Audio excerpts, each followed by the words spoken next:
दोस्तों, बिहारी खाने में आपका स्वागत है। आज हम सीखेंगे बिहार का फेमस व्यंजन बनाना। इसे हम बथुए की जुट्टी का साग कहते हैं। ये मिथिलांचल के प्राय घरों में बनाया जाता है। तो आइए हम देखते हैं हमें किन किन सामग्री की आवश्यकता होगी। ये जुट्टी का साग है। इसे बथुए का साग से बनाया गया है। बथुए को पहले धो के काट लिया गया है और उसके बाद बेसन का घोल बना के उसमें डिप करते हुए और उसके बाद इसे धूप में सुखा दिया गया 4 से 5 दिनों तक। उसके बाद ये बनके जुट्टी का साग तैयार हो चुका है। इसे बथुए का साग कह सकते हैं आप। तो हमने 100 ग्राम के लगभग जुट्टी का साग लिया है। 2 मध्यम आलू, उबले हुए सरसों का तेल, 1 मध्यम टमाटर, बहुत बड़ा टमाटर नहीं लेना, बहुत छोटा सा ही लिया है हमने। मसालों में फोरन में जीरा आधा चम्मच, तेज पत्ता 1 से 1.5 ले लें, सूखी लाल मिर्च 1 लिया हमने, नमक स्वाद अनुसार डालें, लाल मिर्च आधा चम्मच, हल्दी आधा चम्मच, धनिया पाउडर 1 चम्मच, गरम मसाला या फिर जीरे का पेस्ट आप ले सकते हैं। मैंने यहाँ पे जीरा और काली मिर्च का पेस्ट लिया है और ये सरसों का पिसा हुआ पेस्ट हमने ले लिया है। इसे पानी में घोल के डालें या फिर सूखा भी डाल सकते हैं। मैं आपको बता दूंगी किस तरह से डालना है इसे। तो आइए देखते हैं हम किस तरह से बनाएंगे। 1 प्याज ले लिया हमने और लहसुन का पेस्ट 6 से 7 लहसुन को हमने कद्दूकस में घिस लिया है और पानी ग्रेवी में डालने के लिए 1 से 1.5 गिलास। अगर चावल में खाएंगे तो थोड़ी सी ज़्यादा ग्रेवी की जरूरत पड़ती है। अगर रोटी में खाते हैं पराठे में तो थोड़ी कम ग्रेवी में भी बन सकता है। कढ़ाई मैंने गर्म होने के लिए रख दिया है। अब इसमें मैं तेल डाल दूंगी। अब तेल हमारा गर्म हो चुका है। मैंने 2 चम्मच के लगभग तेल डाल दिया था। अब इसमें ये फ्राई करके निकाल लूंगी। ज़्यादा देर तक फ्राई नहीं करना है, 1 मिनट में ये फ्राई हो जाएगा। इस तरह से इसका कलर रेडिश होने लगता है तो ये फ्राई होके तैयार हो चुका है। इसे मैं निकाल लूंगी। 1 मिनट से भी कम ही लगता है इसको फ्राई होने में। मैं इन सबको निकाल लूंगी और इसी कढ़ाई में तेल गरम करके मसाले फ्राई करेंगे। पहले जीरा, ये सारे फोरन एक साथ डाल दें।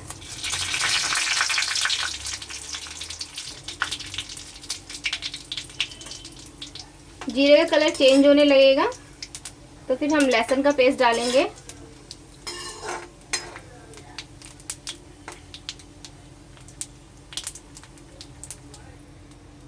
जीरे का कलर चेंज हो चुका है। मैं इसमें लहसुन का पेस्ट डाल दूंगी।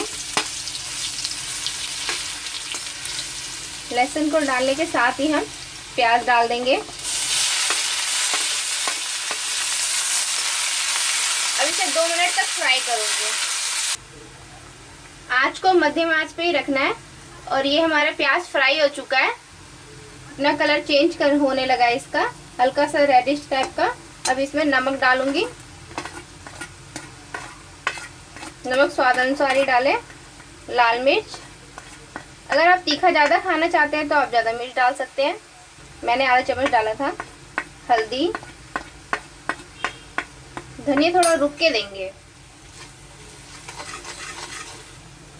धनिया पाउडर, धनिया पाउडर को मैंने पहले इसलिए नहीं दिया क्योंकि धनिया पाउडर डालने के साथ ही मसाला जलने लगता है अगर कम ऑयल में हम बनाते हैं खाना तो, इसलिए इसे थोड़ा मसालों को फ्राई होने के बाद डालते हैं। हमारे मसाले तेल छोड़ने लगे हैं, ये फ्राई हो चुका है। अब इसमें आलू डाल के 1 से 2 मिनट तक फ्राई कर लेंगे।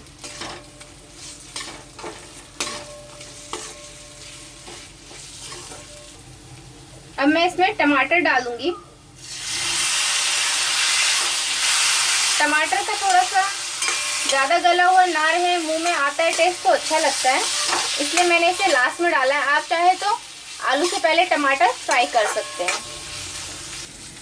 गैस को मैंने मध्यम कर दिया है। इस कटोरी में मैंने 2 चम्मच इस चम्मच से पानी ले लिया है। अब इसमें मैं आधा पेस्ट घोल के साथ तैयार कर दूंगी और आधा पेस्ट मैं रख लूँगी बाद में डालने के लिए। मैं आपको दिखा दूंगी किस तरह से डालना है। इस तरह से घोल बना के अब मैं इसे इसमें डाल दूंगी।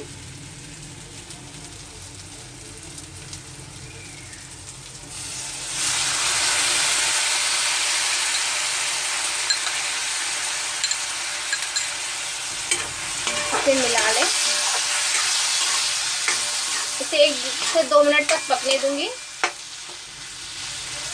मसाले हमारे फ्राई हो चुके हैं, ये तेल छोड़ना शुरू कर दिया है मसालों ने। अब मैं 1 से 1.5 गिलास पानी डालूंगी, क्योंकि मैं चावल के साथ बना रही हूँ इसे। अगर आप रोटी के साथ बनाएं तो 1 गिलास पानी काफ़ी होता है। अब मैं आधा गिलास और पानी ऐड कर दूंगी और इसे खोलने देंगे। जब इसमें एक उबाल आ जाएगी उसके बाद इसमें हम साग ऐड कर देंगे। अब सब्जी में उबाल आने लगी है, अब मैं ये साग डाल दूंगी और इसे मिला दूंगी। मैं इसे खुले में ही पकाऊंगी मध्यम आंच पे 10 मिनट तक। आप चाहे तो इसे ढक के भी पका सकते हैं। थोड़ा सा कलर चेंज हो जाता है ढक के पकाने से, इसलिए मैं इसे आराम से 10 मिनट तक खुले में पकाऊंगी। साग डालने के साथ ही ये सरसों पेस्ट इस तरह से डालें, इसका अलग से थोड़ा टेस्ट अच्छा आता है। और उसके बाद 10 मिनट तक हम इसे मध्यम आंच पे ही पकने देंगे। आप चाहे तो सारा पेस्ट में भी डाल सकते हैं, इसका टेस्ट थोड़ा डिफरेंट है। आप इस तरह का ट्राई करके देखिए एक बार, अच्छा आता है।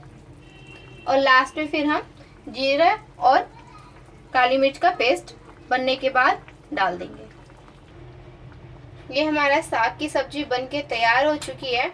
आपको मैं बता दूंगी किस तरह से चेक करना है। पहले मैं इसमें ये जीरे और काली मिर्च का पेस्ट डाल लेते हैं, इसे मिला ले। ये बिल्कुल फिश की तरह बनता है, बिहारी स्टाइल में आप फिश बनाना देख लें मेरे चैनल पे, बिल्कुल ही वैसे ही बना हुआ है ये। इसे मिला देंगे। अब आंच को हम तेज कर देंगे और इस तरह से निकाल लें इसमें से 1 या 2।